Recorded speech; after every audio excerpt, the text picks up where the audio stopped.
Hello and welcome to a look at the internal rate of return with me, Andy Duncan, here at Finlingo.com. Before tackling internal rate of return, we need to understand net present values. Fortunately, we do have such a video on that exact topic, which you can view in the show notes. If you are good with net present values, an internal rate of return is just a special case where the required return rate makes a net present value exactly equal to zero. This special magic rate makes the investment cash exactly balance the present values of all the predicted cash flow returns. Here's an example. The mighty Finlingo Corporation plans to invest a massive $100 into a widget project with an expected lifetime of just 3 years. Over those 3 years, Finlingo's top guru has predicted we'll get 3 annual cash flows of $30, $50, and $80. The question is, which magic interest rate makes those cash flows exactly equal the investment of $100 when we present value them? Unfortunately, there is no single equation to give you the right answer. You have to work it out either by trial and error, or you get a computer or calculator to do all the hard work for you. Fortunately, Excel does have a built-in command to do this, as do all decent financial calculators. For fun though, let's try it by hand. First, we input the key figures of -100 for the initial investment, and then 3 cash flows of $30, $50, and $80 over the first 3 years. Now, as I slide the interest rate up and down, you can see the net present value is also going up and down. Eventually, after some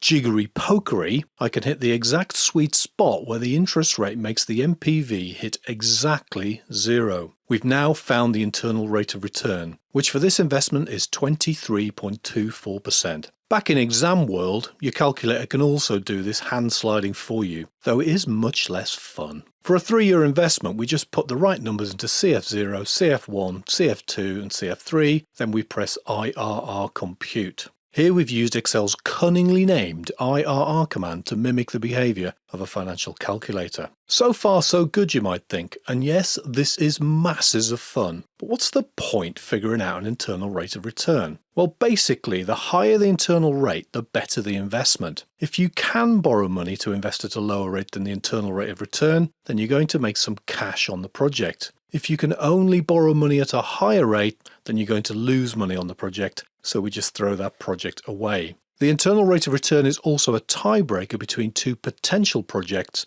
which have the same net present value. Here we've got 2 projects. Both have the same net present value, but you can only do one of these projects because you're either short of staff, or you're short of money, or you're short of something else. So which project should we do? Obviously, if one had a much higher NPV, we'd do that one, but these 2 have the same NPV, so which one are we going to pick? We pick the one with the higher internal rate of return. Why? Because it's going to handle future interest rate shocks much more easily. This is especially true if you borrow at floating rates, which many corporations do, and floating rates go up. So let's do an example then on Finlingo.com. As always, pick out the key information and note it down. Next, we figure out the internal rate of return. After we input the numbers, just press IRR compute on a calculator or use the IRR command in Excel. Now we go back to Finlingo to pick out the right answer. The job is complete. Head over now to Finlingo.com to learn about internal rates of return, plus hundreds of other financial topics. Pass your financial exams in record time so you can get on with the rest of your life.